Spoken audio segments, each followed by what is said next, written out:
Oh, que voilà, le garage est un peu rangé, un peu déblayé. Peut-être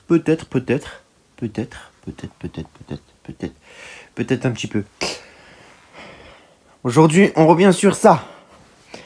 La XT 125X. Et aujourd'hui, j'ai peut-être reçu la chose qui va peut-être me sauver, qui se trouve dans ce carton.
Alors, qu'est-ce que j'ai commandé? Des durites avec des raccords ici. Oh, le diamètre est un peu petit, mais bon, ça devrait passer.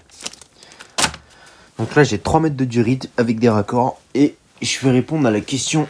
Ça, c'est mon bloc moteur. Du coup, j'ai la pipe d'admission qui est là, avec du coup ma tige filetée qui est restée bloquée dedans. Bon, ça, c'est pas trop un problème. Faut savoir qu'il y a un forum qui existe concernant les Yamaha XT. XT 125, XT 225, XT 600, etc. etc. Et du coup, moi, je me suis inscrit, j'ai présenté cette moto, du coup. Et j'ai expliqué, j'ai dit, voilà, ma pipe d'admission est cassée. Donc, au lieu d'avoir 2 tétines comme ça, une ici pour le robinet des dépressions à essence et l'autre pour le boîtier anti-pollution qui se trouve juste là.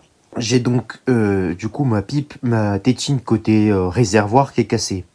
Au lieu d'avoir 2 tétines, j'en ai plus qu'une maintenant. Et du coup, on m'a dit, ce que tu peux faire, c'est tu mets ta pipe d'admission comme ça, tu mets une première durite, pas forcément super grande, hein.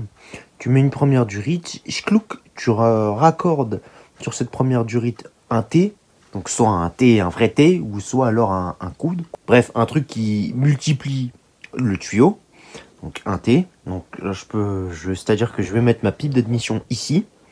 Je vais mettre une petite durite, un T. Comme ça, je vais avoir une durite qui part par là et une durite qui va direct à ce bloc.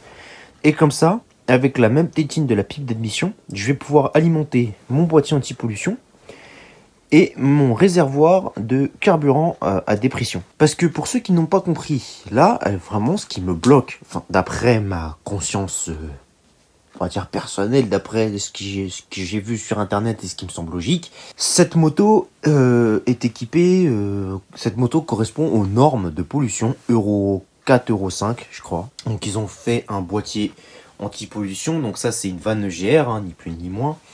Donc c'est-à-dire que grâce au tuyau qui se trouve au-dessus de la bougie, ça amène des gaz d'échappement par là, dans ce boîtier. Ça ouvre, avec le petit tuyau bleu que j'ai mis, en attendant, ça ouvre une membrane, avec la dépression du coup. Cette membrane s'ouvre et renvoie des gaz d'échappement ici dans la boîte à air. Donc c'est une sorte de vanne EGR. Et du coup, ici, bah, c'est la grosse durite qui vient, que j'ai déposée, qui vient de la boîte à air jusqu'au carbu, à l'entrée du carbu. Donc ce qui fait que quand le moteur tourne, en rotation bien sûr, hein, logique, quand le moteur tourne, il aspire de l'air frais, donc avec de l'oxygène. Ça injecte, le carbu lui injecte également de l'essence pour permettre au moteur de tourner, évidemment, sinon c'est pas drôle. Et une fois que les gaz d'échappement sont dans le sort du moteur, donc il y a une partie qui va dans le silencieux là, dans la ligne complète. Et il y a une autre partie qui va revenir grâce au boîtier anti-pollution dans la boîte à air. Il faut savoir que ce système peut être supprimé. Seulement, le problème, c'est que si vous le supprimez, le mélange air-essence qui va être dans le carbu sera complètement faussé. Parce que le carburateur a été prévu pour aspirer une quantité d'air fraîche, donc l'oxygène, qui va venir ici du filtre à air, que j'ai démonté, qui est déposé je ne sais plus où. Ça va aspirer une partie du filtre à air et une partie des gaz d'échappement. L'association des deux, de l'air frais et des gaz d'échappement.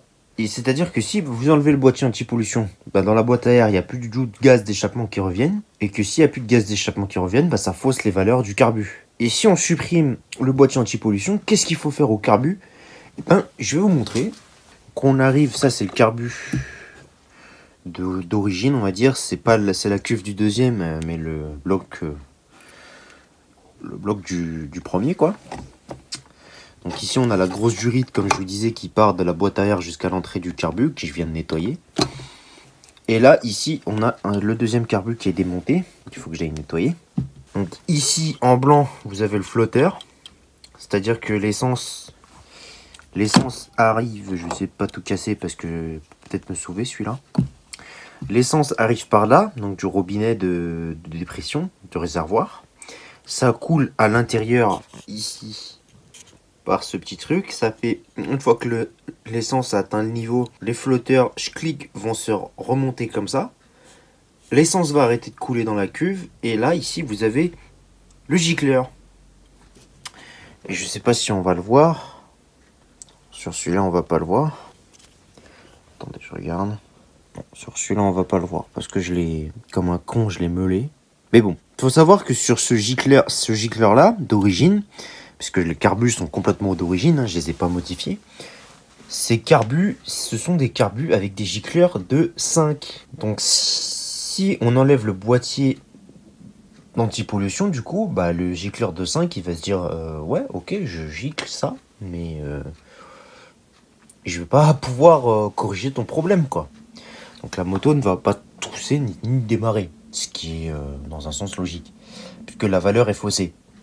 Donc ce qu'il faut faire, vu que le mélange va être appauvri, du coup, il faut changer le gicleur. Pour changer le gicleur, c'est pas compliqué. Tournevis plat, hop, on défait on tourne et normalement, avec un peu de chance, il vient.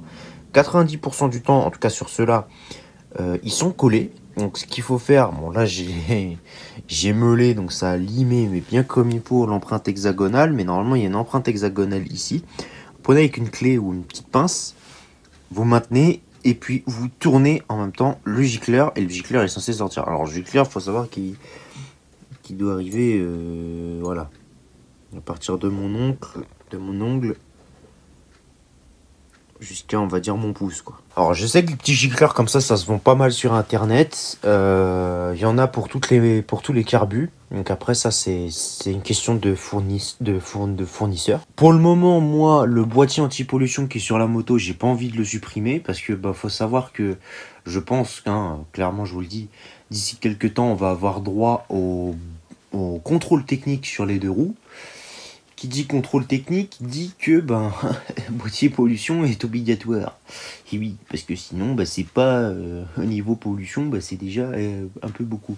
Surtout que ce boîtier anti-pollution, je voudrais pas y toucher pour le moment.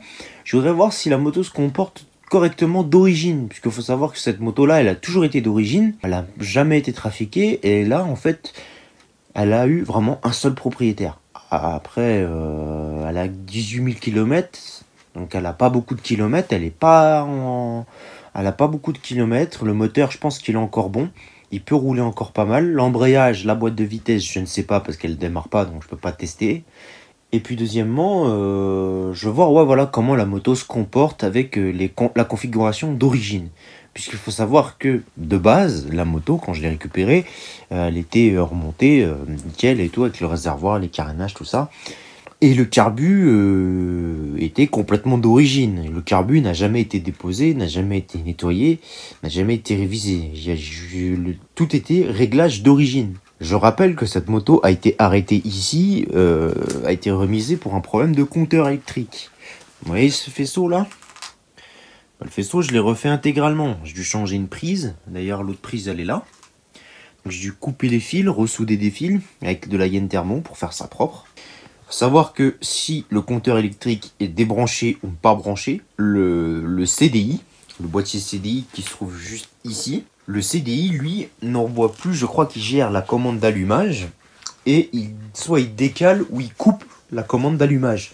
Ce qui empêche complètement la moto de démarrer. Bah, logique, si t'as plus d'allumage, tu peux pas cramer ton essence et donc ton moteur, bah non.